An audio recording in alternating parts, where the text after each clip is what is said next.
Assalamu alaikum dear students. This is Dr. Zahid Nazir. Dear student, in previous lecture we have discussed the eukaryotic cell and prokaryotic cell as well as cell fractionation. Now we will discuss about the component, or we can say that parts of eukaryotic cell. You know very well, in case of eukaryotic cell there is, यहाँ हम example लेते हैं plant cell की, तो याद रखिएगा in case of plant cell 4 components होते हैं.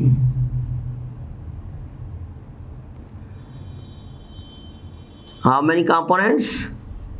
4 कंपोनेंट्स ऑफ द सेल. सबसे outermost that is called cell wall, then inner one that is called plasma membrane, जिसे first living component of the cell कहते हैं. This is cytoplasm and this is nucleus. याद रखिएगा in case of plant cell this is called as vacuole, जिसे हम storage vacuole कहते हैं, जिसके अंदर सेल का सैप मौजूद होता है. इसी स्टोरेज वैक्यूल की वजह से जो प्लांट सेल है इसका साइटोप्लाज्म, इसका न्यूक्लियस जो होता है वो पेरिफेरी की तरफ पुश हो जाता है.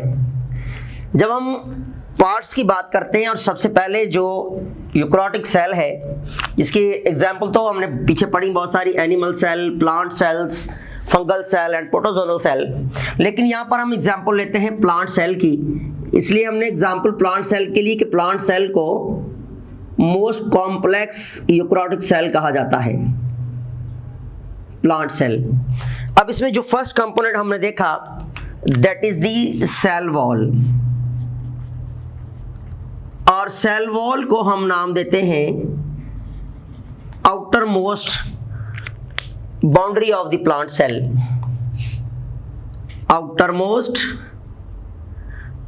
outermost boundary of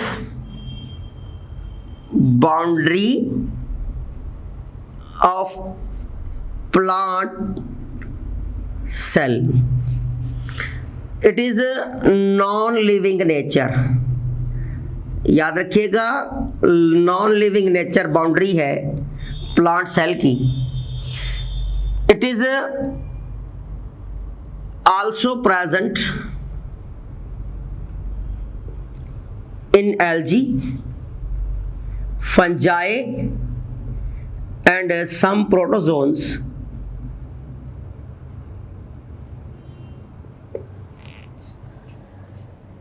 mostly algae और फंजाई में, as well as prokaryotes like bacteria.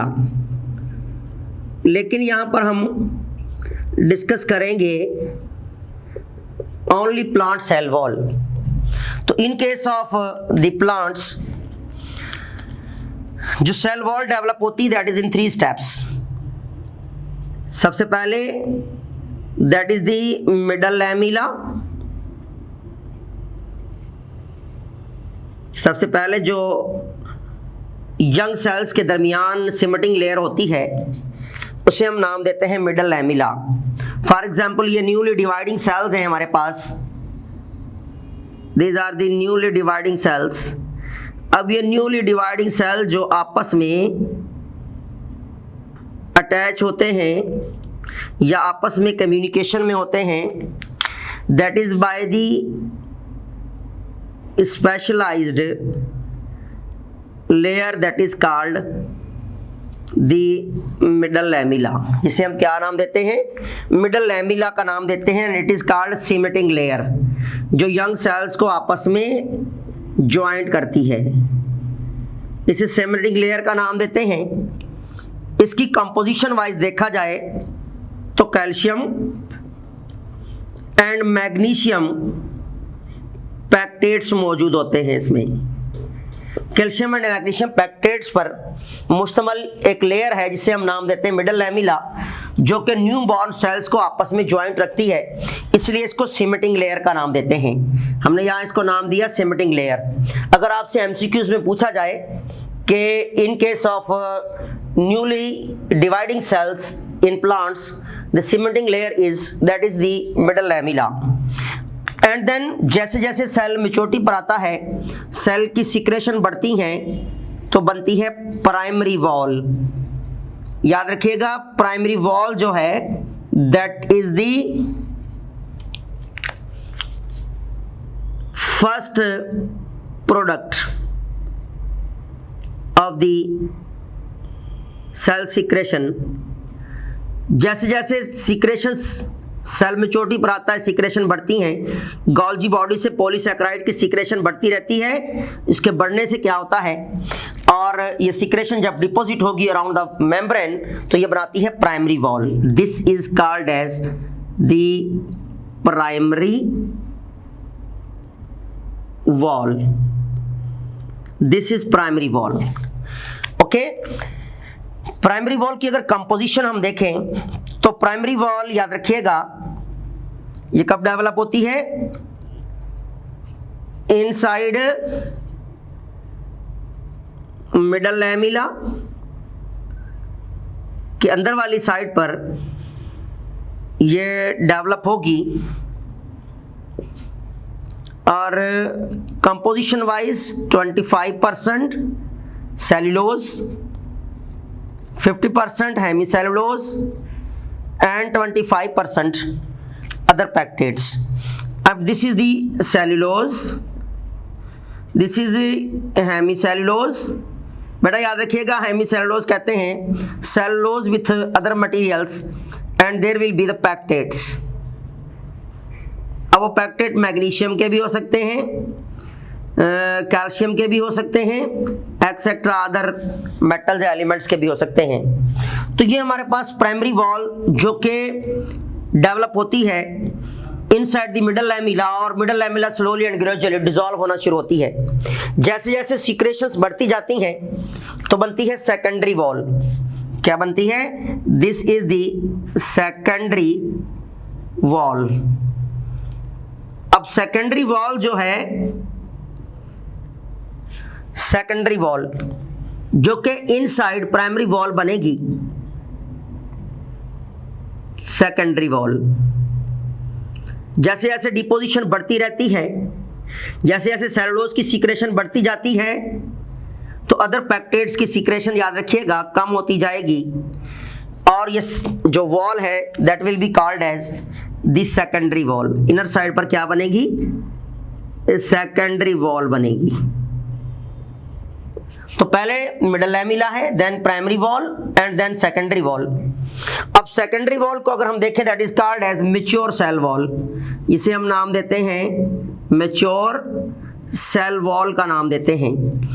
और याद रखिएगा, in case of composition wise देखा जाए तो there will be 100% cellulose, near by 100% cellulose होता है। इसे मैच्योर सेल वॉल का नाम देते हैं। याद रखिएगा, डिपोजिशन के साथ साथ कुछ ऐसी जगह मौजूद होती हैं, कुछ ऐसे रीजन मौजूद होते हैं माइक्रोस्कोपिक जहां पर सेल्यूलोज की डिपोजिशन या तो होती नहीं है या बहुत ही कम होती है। उस रीजन को हम नाम देते हैं प्लाज्मोडेस्मेटा का नाम देते हैं।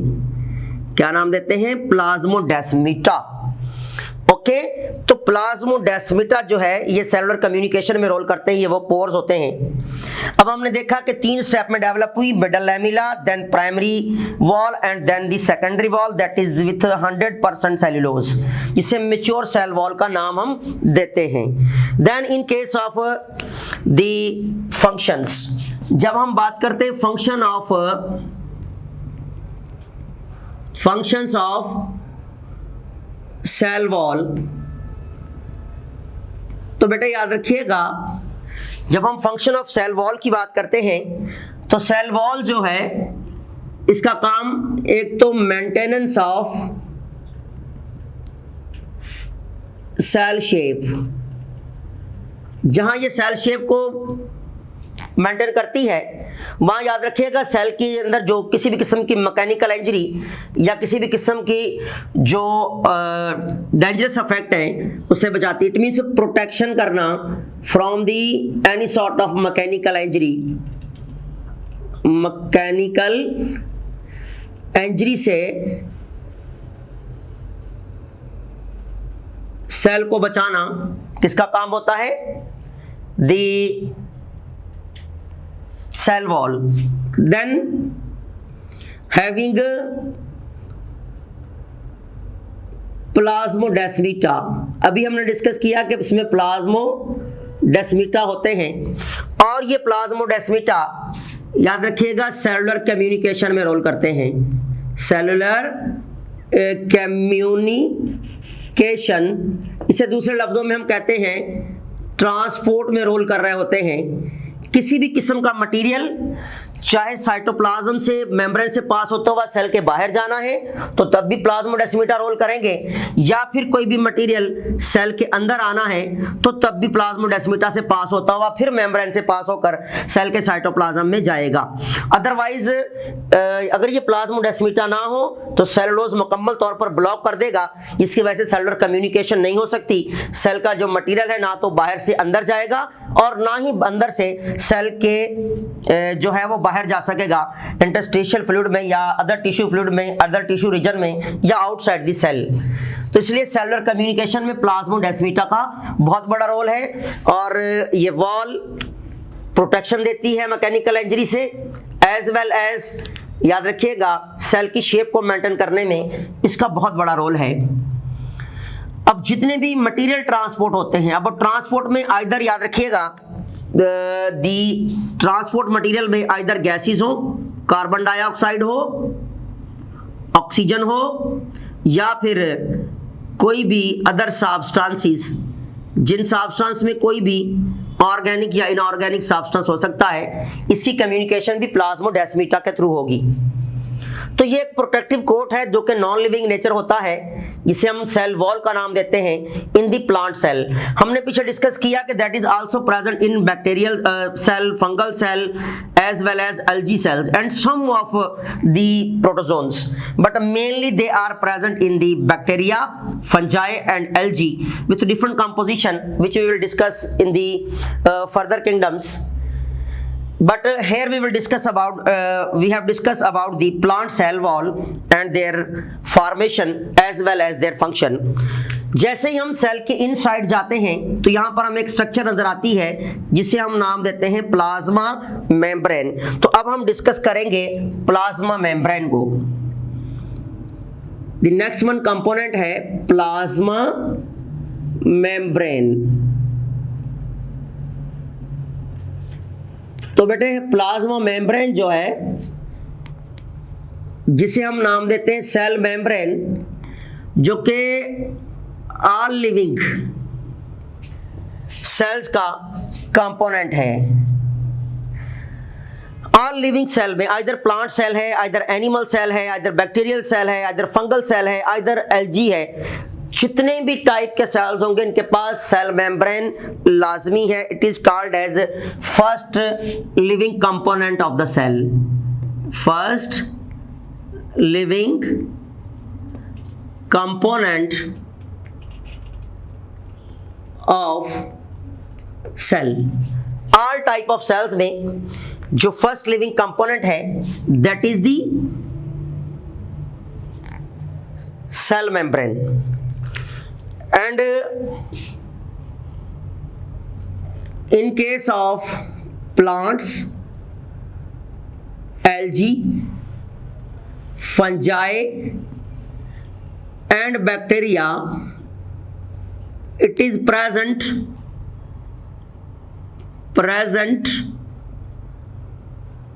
inside the cell wall। याद रखिएगा कहां पर है? Inside the cell wall. लेकिन इन केस ऑफ एनिमल्स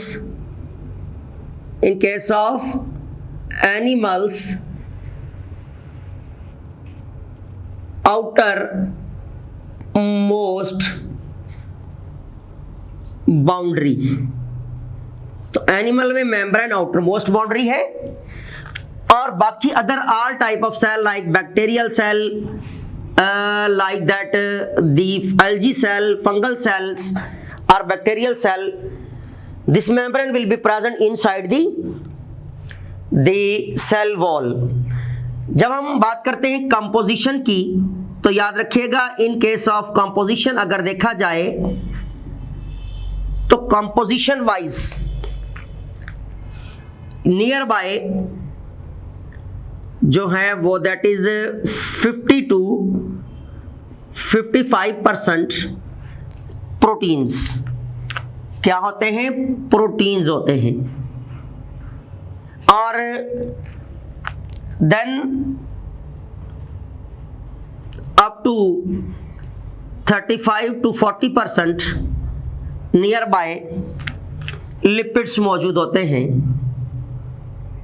और 1 to 10% तक नियर बाय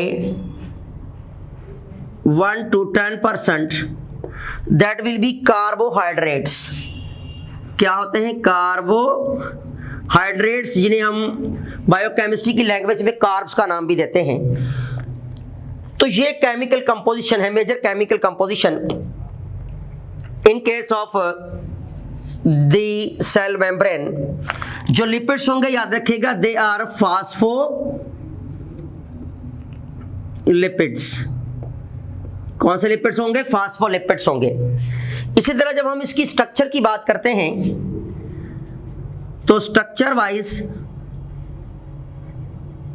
अगर हम देखें तो जो मेम्ब्रेन की स्ट्रक्चर होती है इसमें लिपिड बायलेयर, याद रखिएगा फास्फोलिपिड बायलेयर होती है, फास्फोलिपिड बायलेयर। और फास्फोलिपिड बायलेयर के अंदर प्रोटीन्स एंड कार्बोहाइड्रेट्स अरेंज होते हैं लाइक दिस। अब इस तरह डबल लेयर होती है फास्फोलिपिड्स की। For example this is phospholipid molecule, this is phospholipid molecule, this is phospholipid molecule, there is phospholipid molecule. ये जो है बायलेयर है किसकी, फास्फोलिपिड्स की। स्ट्रक्चर वाइज देखें तो इस तरह bilayer, this is called as the phospholipid bilayer, phospholipid bilayer है। याद रखिएगा इस लेयर का जो ऊपर वाला रीजन होता है, यहां पर होते हैं फॉस्फेट्स, PO4 जो हमने पीछे पढ़ा था फास्फोलिपिड्स में। जब यहां पर फॉस्फेट मौजूद है तो ये वाला रीजन कहलाता है हेड रीजन और ये रीजन होता है हाइड्रोफिलिक यानी कि वाटर लविंग। यहाँ पर प्योर कार्बन होते हैं इसलिए, या long chain of fatty acids होती है इसलिए it is called as hydrophobic, water fearing. इसे वाटर लविंग कहते हैं। इस रीजन को हम नाम देंगे वाटर लविंग और water absorbing. This is called as water fearing और we can say that water repelling. ठीक, अब इसमें ये तो हमारे पास डबल लेयर होती है फास्फोलिपिड्स की स्ट्रक्चर वाइज देखा जाए, जिसके अंदर मैनेज होते हैं दी प्रोटीन्स एंड कार्बोहाइड्रेट्स। लेकिन इसी के स्ट्रक्चर के ऊपर एक मॉडल तैयार किया था साइंटिस्टों ने, जिसे हम नाम देते हैं फ्लूइड मोज़ेक मॉडल। तो बेटा फ्लूइड मोज़ेक मॉडल जो है, दो साइंटिस्ट जिनमें Nicolson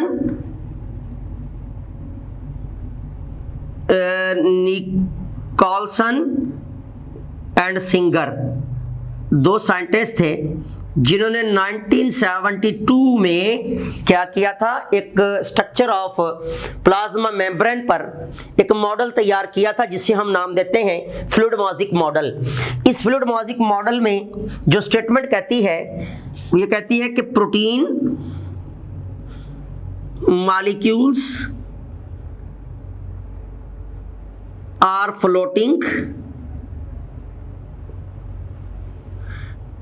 in the lipid bilayer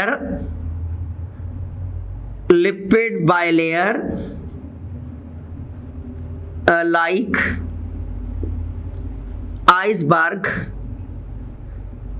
in the sea। कहते हैं कि जिस तरह सी में आइसबर्ग होता है,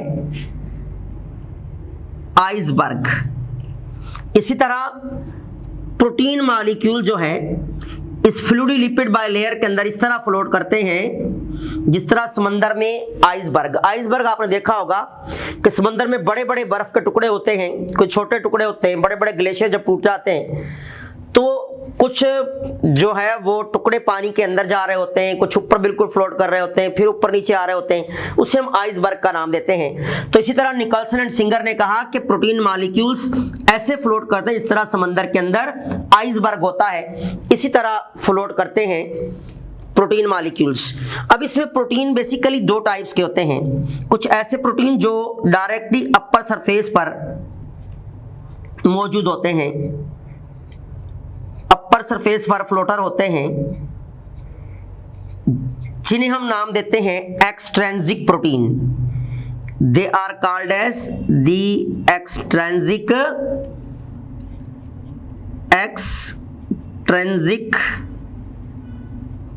प्रोटीन्स, ओके, जिन्हें हम पेरिफेरल प्रोटीन भी कहते हैं।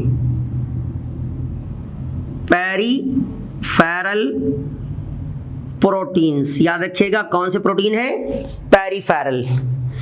और कुछ ऐसे प्रोटीन होते हैं जो कि directly inside lipid bilayer incorporate होते हैं, directly inside lipid bilayer incorporated होते हैं, जिन्हें हम नाम देते हैं intrinsic protein. These are the intrinsic proteins. याद रखिएगा इन्हें हम डिफरेंट नाम से नवाजते हैं या डिफरेंट नाम से पुकारा जाता है, जिन्हें हम कहते हैं इनकॉर्पोरेटेड प्रोटीन भी कहते हैं, जिन्हें हम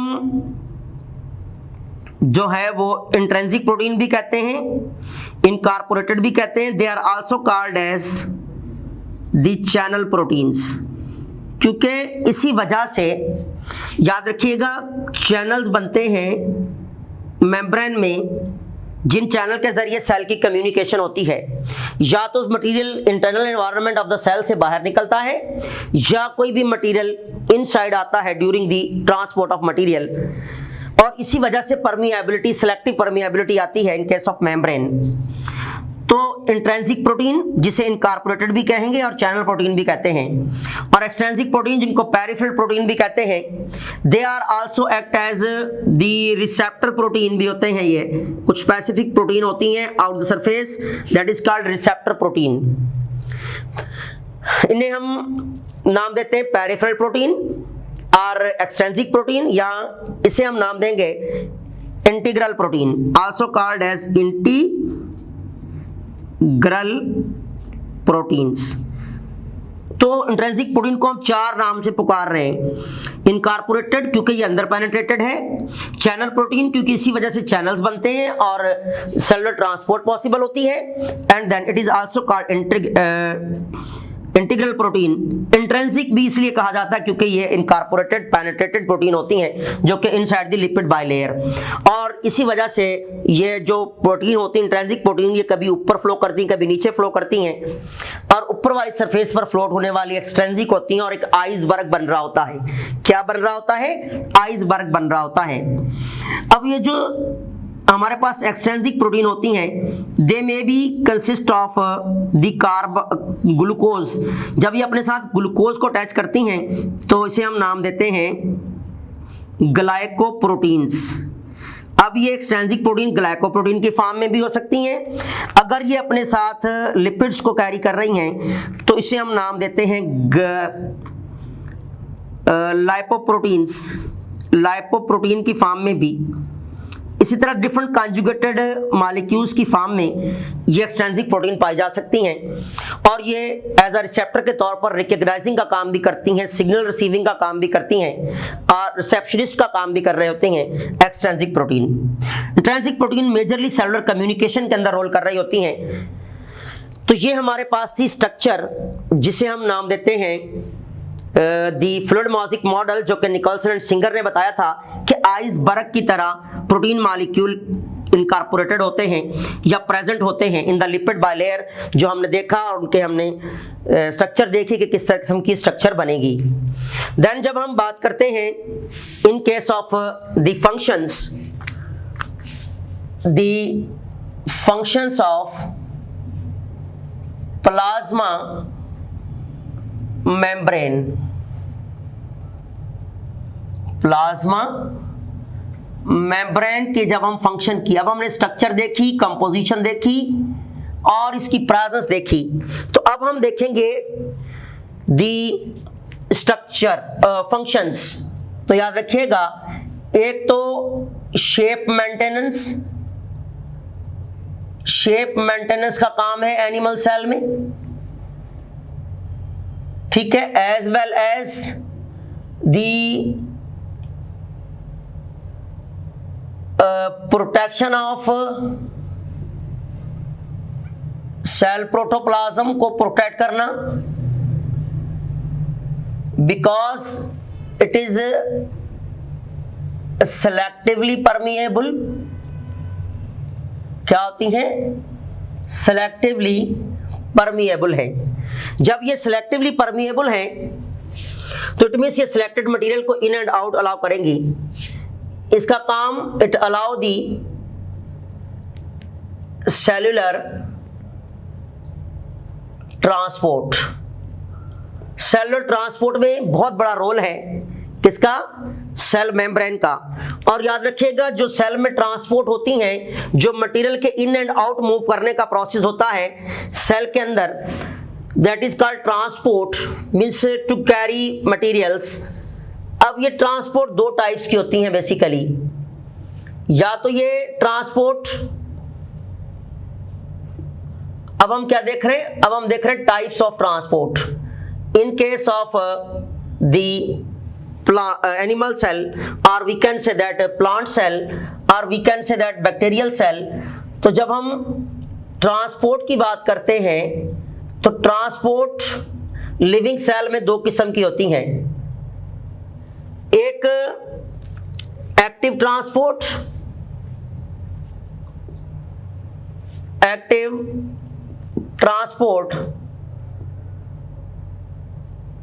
और दूसरा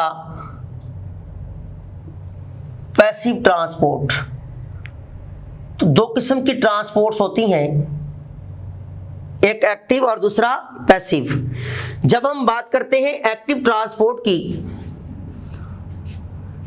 और तो याद रखिएगा इसमें सेल यूज एटीपी, ये आपने याद रखना है, most important point. Cell ATP का इस्तेमाल करेगा और इसमें जो मूवमेंट होती है, movement of materials, that is against the gradient के अगेंस्ट मूवमेंट होती है मटेरियल्स की। सेल अपनी एटीपी का इस्तेमाल करेगा। याद रखिएगा, यहां पर एनर्जी करेंसी इस्तेमाल होगी, दैट इज एटीपी। इसी के कंपैरिजन में अगर हम देखें पैसिव ट्रांसपोर्ट, तो पैसिव ट्रांसपोर्ट में no need of ATP, no need of ATP, cell को अपनी एटीपी इस्तेमाल नहीं करनी पड़ती। दूसरा याद रखिएगा कि अगर हम इसकी टाइप्स देखें, इसमें सेल को एटीपी इस्तेमाल नहीं करनी पड़ रही, without use of energy currency transport हो रही है। अगर हम इसकी टाइप्स देखें तो हमारे पास डिफ्यूजन एंड ओस्मोसिस दो टाइप होती हैं एक्टिव पैसिव ट्रांसपोर्ट की। एक्टिव ट्रांसपोर्ट की अगर हम एग्जांपल देखें तो हमारे पास एंडोसाइटोसिस, और जो दूसरी टाइप होती है that is the exocytosis. Exocytosis सबसे पहले यहां हम डिस्कस करते हैं द पैसिव ट्रांसपोर्ट, जिसमें सेल की एनर्जी इस्तेमाल नहीं होती और टुवर्ड्स द ग्रेडियंट मूवमेंट होती है।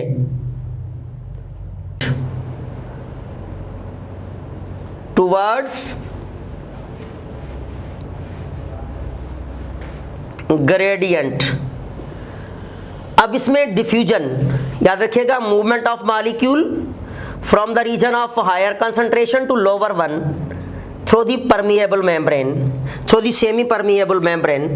अब हायर कंसंट्रेशन से लोअर की तरफ, फॉर एग्जांपल यहां पर ऑक्सीजन कंसंट्रेशन बाहर की तरफ ज्यादा है मेम्ब्रेन से और अंदर की तरफ ऑक्सीजन कंसंट्रेशन कम है, तो oxygen molecule via through the channels or via through the pores of membrane will be enter inside the cell, जहां पर ऑक्सीजन कंसंट्रेशन बहुत कम है।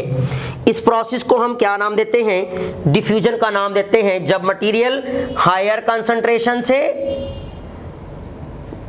कहां जाएंगे? टू लोअर कंसंट्रेशन की तरफ। तो हायर कंसंट्रेशन से लोअर कंसंट्रेशन की तरफ जो मूवमेंट है मटेरियल्स की, मॉलिक्यूल्स की, that is called as diffusion. जिस तरह आपने देखा होगा अक्सर औकात कि आप जब कभी परफ्यूम का इस्तेमाल करते हैं, आप रूम के कोने में जो है वो बफ कर रहे होते हैं, एक रूम के कोने में खड़े होकर बफ करते हैं और बोतल में हायर कंसंट्रेशन होती है परफ्यूम की, इसलिए थोड़ी देर बाद पूरे का पूरा जो रूम है आपका वो खुशबूदार हो जाता है। क्यों? क्योंकि हायर कंसंट्रेशन से लोअर कंसंट्रेशन की तरफ वाटर ने जो मॉलिक्यूल्स थे, वोलेटाइल मॉलिक्यूल्स थे परफ्यूम के, उन्होंने मूव किया, जिसकी वजह से जो फ्रेग्रेंस है वो पूरे रूम में क्या हो जाएगी? डिस्पर्स हो जाती है। इसी तरह अगर कभी आप किचन का वॉल सुई गैस वाला खुला छोड़ दें तो थोड़ी देर बाद पूरे घर में आपको मीथेन गैस की स्मेल आना शुरू हो जाएगी। रीज़न क्या था कि पाइपलाइन में हायर कंसंट्रेशन थी, आपने थोड़ा सा रास्ता दिया तो हायर कंसंट्रेशन से आपके किचन या आपके घर में कंसंट्रेशन बहुत लो थी, लोअर कंसंट्रेशन की तरफ मॉलिक्यूल ने मूव करना शुरू किया। उस प्रोसेस को हम डिफ्यूजन का नाम देते हैं। तो याद रखिएगा, जब मटीरियल्स हायर कंसंट्रेशन से लोअर जाते हैं that is called the diffusion. इसी तरह जब हम बात करते हैं ओस्मोसिस की, तो याद रखिएगा, जब वाटर एंड आयंस या मटेरियल्स, जब movement of water and ions, these are the water molecule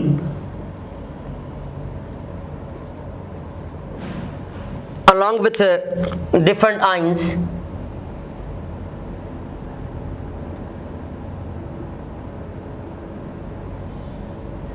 different ions मौजूद हैं। जब water and ions from the region of higher concentration to lower concentration through the permeable membranes through the pass membrane, इसमें भी क्या होगा? Higher concentration to lower concentration, लेकिन movement किसकी हो रही है? वाटर एंड आयंस की। जब मूवमेंट होगी हायर कंसंट्रेशन से लोअर की तरफ, तो उस प्रोसेस को हम नाम देते हैं ओस्मोसिस। क्या नाम देंगे? ओस्मोसिस का नाम देंगे।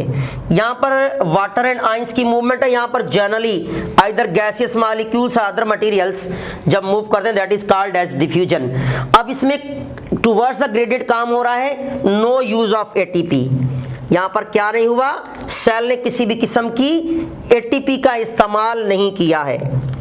No use of ATP, no use of ATP, इसलिए इसको हम नाम देते हैं पैसिव ट्रांसपोर्ट। लेकिन जब एक्टिव ट्रांसपोर्ट की बात करते हैं और अगेंस्ट द ग्रेडियंट जाना है मटेरियल ने, तो याद रखिएगा सेल अपनी एटीपी का इस्तेमाल करेगा।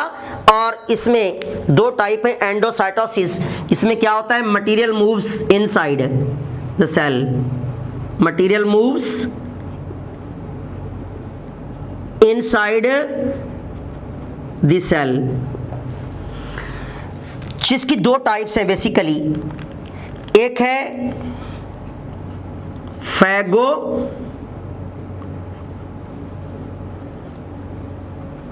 साइटोसिस और दूसरा है पिनो पिनोसाइटोसिस। बेटा याद रखिएगा, फैगस कहते हैं to eat, it is means to eat, खाना। टू ईट मीन्स जब सॉलिड पार्टिकल्स मूव्स इन। जिस तरह हम एग्जाम्पल अगर लें तो फॉर एग्जाम्पल जब अमेबा क्या करता है, अपनी फूड के अराउंड ख़ास किस्म के वैक्यूल बनाता हुआ फूड पार्टिकल्स को, फूड वैक्यूल कंस्ट्रक्ट करता हुआ इनसाइड द सेल लेकर जाता है, इस प्रोसेस को हम नाम देते हैं phagocytosis, cell eating process. It means किसी भी सॉलिड पार्टिकल्स का आपके सेल के अंदर दाखिल होना। ये सेल है, जब सॉलिड पार्टिकल्स सेल के अंदर जाते हैं उस प्रोसेस को हम नाम देते हैं सेल ईटिंग प्रोसेस। जिस तरह WBCs जो हैं वो डिफरेंट जर्म्स को एज वेल एज जो हमारे पास जो है वो बैक्टीरिया हैं या अदर पैरासाइट्स होते हैं, इन्हें फैगोसाइटोसिस में लेकर जाते हैं, अपने अंदर लेकर जाते हैं ताकि उन्हें हाइड्रोलाइज किया जा सके। इनमें बी लिम्फोसाइट और टी लिम्फोसाइट्स जो अगेंस्ट वायरस और एज वेल एज जो है वो against bacteria and other macrophage cell of the type of the WBCs जो ईटिंग प्रोसेस काम कर रहे होते हैं। इसी तरह जब सेल के अंदर सॉलिड पार्टिकल्स इनसाइड जाएंगे that is called as phagocytosis, cell eating process कहते हैं। लेकिन जब बल्क ऑफ लिक्विड, जब सेल के अंदर लिक्विड मटेरियल जाता है, for example this is a cell, जब सेल में लिक्विड मटेरियल जाएगा कोई भी फ्लूइड, तो उस प्रोसेस को हम नाम देते हैं पिनोसाइटोसिस, जिसे हम सेल ड्रिंकिंग प्रोसेस भी कहते हैं। इसे हम क्या नाम देंगे, सेल ईटिंग प्रोसेस। ऊपर जो हमने पढ़ा फैगोसाइटोसिस, इसे कहते हैं सेल ईटिंग प्रोसेस, और इस प्रोसेस को कहेंगे सेल ड्रिंकिंग प्रोसेस, क्योंकि जब लिक्विड अगेंस्ट द ग्रेडियंट जा रहे हैं लोअर कंसंट्रेशन से हायर कंसंट्रेशन की तरफ, तो याद रखिएगा यहाँ पर फूड पार्टिकल्स ऑलरेडी सेल के अंदर मौजूद हैं, लेकिन फिर भी फूड पार्टिकल्स लोअर से अंदर जा रहे हैं, सेल के अंदर जा रहे हैं, तो that is the cell will use ATP, okay, process called phagocytosis. इसी तरह जब लिक्विड ऑलरेडी मौजूद है सेल के अंदर, लेकिन फिर भी जब लोअर कंसंट्रेशन से liquid molecules inside the cell जा रहे हैं that is called cell drinking process, okay, इसे हम सेल ड्रिंकिंग प्रोसेस का नाम देते हैं। लेकिन इसमें ATP इस्तेमाल हो रही है क्योंकि अगेंस्ट द ग्रेडियंट काम हो रहा है, ये आपने याद रखना है। देन एक्सोसाइटोसिस की जब हम बात करते हैं, in case of the exocytosis, exocytosis में याद रखिएगा, in case of exocytosis the movement of material outside the cell, क्या लिखेंगे हम, movement of material outside the cell. याद रखिएगा क्यों outside the cell, by membrane fusion. Why does, जब सेल में मेम्ब्रेन फ्यूजन का प्रोसेस होता है तो जब मटेरियल किसी भी सेल से ड्यू टू मेम्ब्रेन फ्यूजन की वजह से, कोई भी सेल जब मेम्ब्रेन फ्यूजन में जाता है और उसका मटेरियल अगर सेल से निकलकर सेल स्पेसिस में या टिश्यू फ्लूइड में आना शुरू हो जाए तो उस प्रोसेस को हम नाम देते हैं क्योंकि interstitial fluid already between cells already fluid बहुत ज़्यादा है, तो सेल के अंदर से जब मटेरियल बाहर निकलेगा उस प्रोसेस को हम नाम देते हैं दी एक्सोसाइटोसिस। और इसमें सेल पुश कर रहा होता है मटेरियल को बाहर, क्योंकि मेम्ब्रेन फ्यूजन की वजह से जब प्रेशर से निकलेगा मटेरियल बाहर पुश निकलेगा, सेल की एनर्जी जो है वो इस्तेमाल होगी और सेल जो है सेल के अंदर के एनवायरनमेंट से मटेरियल सेल को छोड़ देगा।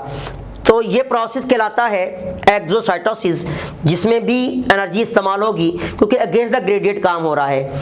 यहाँ लोअर कंसंट्रेशन से हायर की तरफ, जहाँ फ्लूइड ऑलरेडी पड़ा हुआ है ज़्यादा, उस तरफ जब फ्लूइड मूव कर रहा है और उसे पुश किया जा रहा है, पीछे सेल पुश कर रहा है बाय यूजिंग एटीपी, तो याद रखिएगा इस प्रोसेस को भी हम क्या नाम दे रहे हैं, दी एक्टिव ट्रांसपोर्ट का नाम देंगे। और it is also the type of active transport. किसके टाइप है? एक्टिव ट्रांसपोर्ट की। और ये हमने पढ़ी पैसिव ट्रांसपोर्ट। अब ये दो टाइप्स की ट्रांसपोर्ट हैं जो कि सेल के अंदर होती हैं, और that is made possible by the cell membrane due to selective permeability. याद रखिएगा सिलेक्टिवली परमिएबल है। अब सेलुलर ट्रांसपोर्ट में तो इसका रोल है, as well as the checkpoint. ये सेल का याद रखिएगा चेक पॉइंट भी है। It is also called as the checkpoint. इसे चेक पॉइंट इसलिए कहते हैं कि यहां पर मौजूद होते हैं रिसेप्टर्स। यहां पर रिसेप्टर खास किस्म की प्रोटीन होती हैं जो कि रिकग्नाइजिंग का काम करती हैं मटेरियल के, और मटेरियल को अगर अलाउ इनसाइड करना होता है तो अलाउ करेंगी, अगर फेयरली रिजेक्ट करना होता है तो उसे रिजेक्ट कर देंगी। इसलिए सेल की यहाँ पर चेक पोस्ट भी कहलाती है या चेक पॉइंट भी कहते हैं, या यहाँ पर सेल की रिकग्नाइजिंग स्टेशन भी है, या डिफरेंट मटेरियल्स को रिकग्नाइज करने का स्टेशन भी कहलाता है। कौन? The plasma membrane. This is a brief about the plasma membrane. Now we will discuss few MCQs regarding this. This lecture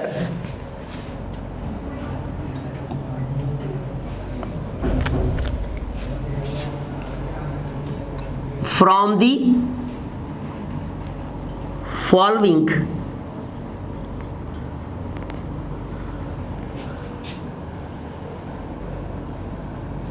a type of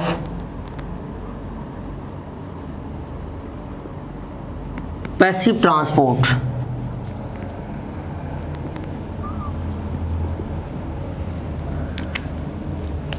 Option A, the phagocytosis.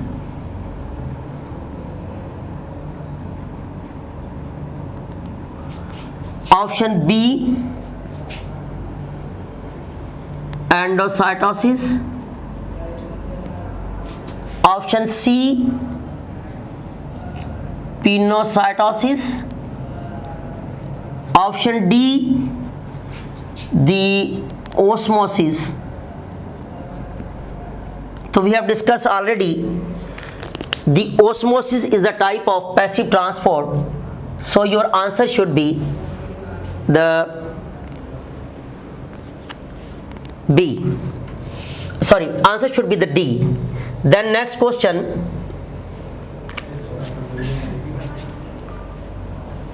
in the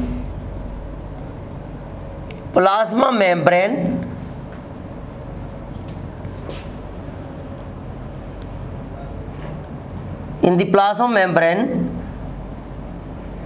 which type of protein molecules are act as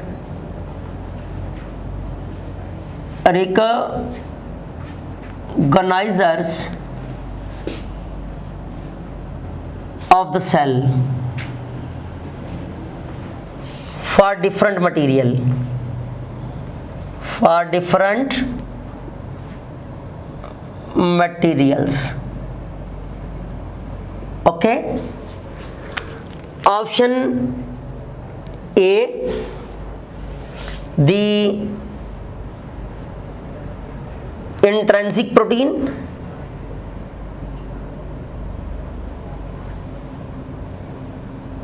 Option B, the extrinsic protein. Option C, the peripheral protein. Option D, both A, B. sorry, both BC and option E, the only A. We have discussed in the membrane model the extrinsic and peripheral proteins also having specific type of protein that act as recognizers, or we can say that receptors. So your answer should be the D. Then the question next is the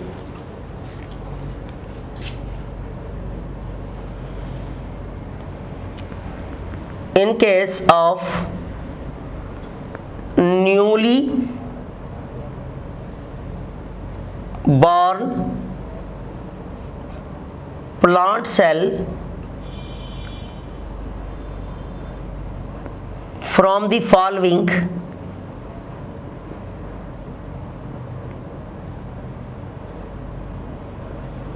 which is act as cementing layer, act as cementing layer. The option A, primary wall, option B is secondary wall, option C middle lamella, option D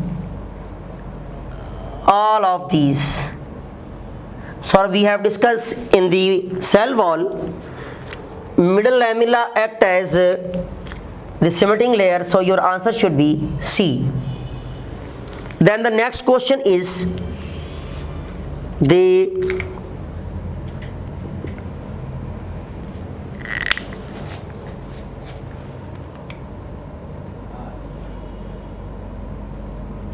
pores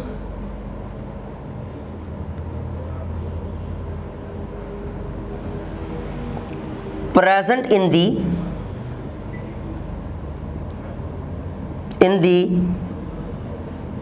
cell wall of plants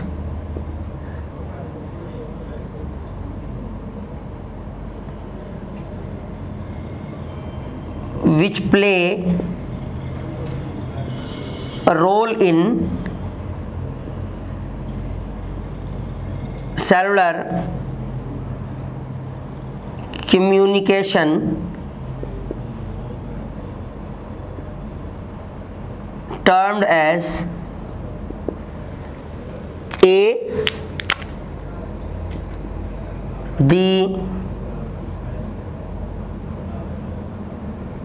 somapores, B, plasmodesmata,